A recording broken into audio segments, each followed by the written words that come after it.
দেখো আবির, প্লিজ তুমি আমাকে বোঝার চেষ্টা করো। তুমি যা বলবে আমি সব কিছুই শুনবো, কিন্তু হ্যাঁ আমি তোমাকে একটু বেশি বকাঝকা করি বা একটু বেশি চিল্লাচিল্লি করি, যা আমি তোমার কাছে আর কোনোভাবে কোনো কিছু নিয়ে কথা বলবো না। তুমি যা বলবে আমি সব শুনবো। তুমি তো এমন ছিলে না, প্লিজ আমাদের সম্পর্কটাকে নষ্ট করো না প্লিজ আবির, প্লিজ। আচ্ছা মায়া, তুমি কেন বুঝতেছো না? একটা কথা তোমায় আমি কতবার বলবো।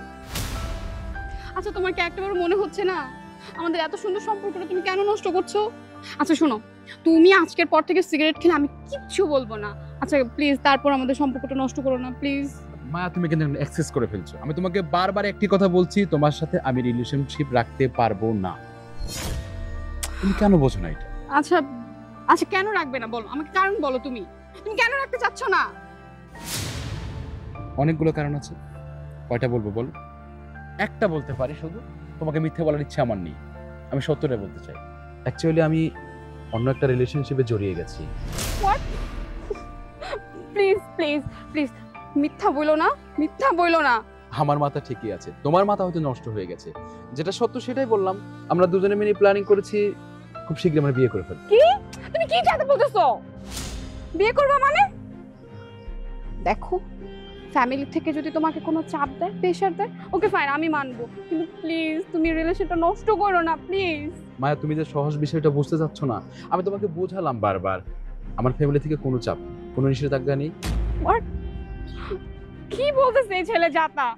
আচ্ছা ওকে ওকে ফাইন। তুমি কোন মেয়ের সাথে রিলেশন করছো?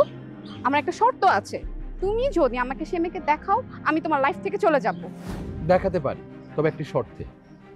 তুমি ওই মেয়েটাকে দেখার পরে যদি তুমি মনে করো যে ওই মেয়েটিকে আমি বিয়ে করলে আমার ওয়াইফ হিসেবে খুব ভালো মানাবে, যদি তোমার পছন্দ হয় আমার ওয়াইফ হিসেবে, তাহলে তুমি তাকে কিচ্ছু বলতে পারবে না, চুপচাপ চলে যাবে। ঠিক আছে? ঠিক আছে, আমি তোমার শর্তে রাজি। আমি জানতাম তুমি আমার কথায় রাজি হবে। আমি ওকে সাথে করে নিয়ে আসছি, কিন্তু আগে তোমার সাথে কথা বলে ডিসকাস করে নিলাম। এখন ডাকছি। সাদিয়া,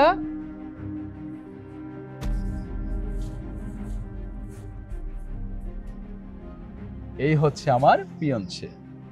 সাদিয়া তুই? হ্যাঁ আমি। তুই আমার বেস্ট ফ্রেন্ড? কোনো সন্দেহ আছে নাকি?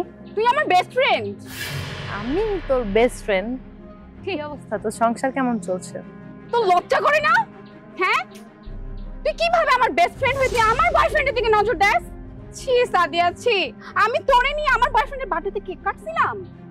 ও আচ্ছা, তখন তুই আমার বয়ফ্রেন্ডকে পটাইছিস। আমি তোরে নিয়ে আমার বয়ফ্রেন্ডের সাথে শপিং এ গেছিলাম, আমি তোরে নিয়ে আমার বয়ফ্রেন্ডের সাথে মুভি দেখতে গেছিলাম। ভাল লাগে তোর বয়ফ্রেন্ড রে, আসলে তোর সাথে না যায় না। তুই একটা খিটখিটে মেজাজের মেয়ে, আর উনি খুব শান্ত ভদ্র। তোর অ্যাটলিস্ট ওনাকে বোঝা উচিত, তুই ওনাকে বুঝিস না, ওনার সাথে তোর যায় না। আমার মনে হইলো যে উনি একটা ভালো মানুষ, যাওয়া যায় রিলেশনে। দেন গেলাম। যেখানে আমি প্ল্যান করছি আমি কিভাবে বিয়ে করব, কিভাবে প্ল্যান করব, সবকিছু আমি তোকে শেয়ার করছি, আর তুই আমার সব প্ল্যান নিয়ে নিলি। ছি সাদিয়া ছি, আমি কখনোই ভাবতে পারতেছি না আল্লাহ তোর মতো বেস্ট ফ্রেন্ড যেন কাউকে না দেয়। তোর এত বড় সাহস! হ্যাঁ তোর সমস্যা কি? আমি কোন দিক থেকে খারাপ? এই আমি কোন দিক থেকে খারাপ? ছাড়ো, বেশি করে ফেলছো।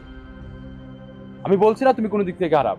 তুমি দেখতে শুনতে অনেক ভালো, খুবই সুন্দরী, কিন্তু তোমার মন মানসিকতা এমনটা যে সারাক্ষণ আমার সাথে খ্যাটের খ্যাট ঘ্যাস ঘ্যাস ঘ্যাস ঘ্যাস করেই যাচ্ছিল।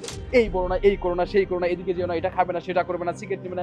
মানে তোমার আচরণে আমি অতিষ্ঠ হয়ে গেছি। এই জন্য আমি তোমাকে ছেড়ে দিচ্ছি। ও আমার বান্ধবী খুব ভালো লাগছে না? 24 ঘন্টা তোর খেয়াল রাখতো আমার বান্ধবী। হ্যাঁ অনেক ভালো লাগছে, অনেক ভালো লাগছে। খুব শখ হইছে না আমার বেস্ট ফ্রেন্ডের সাথে তোর সংসার করতে? খুব শখ হইছে না? যা সংসার কর। কিরে চলে যাবি নাকি?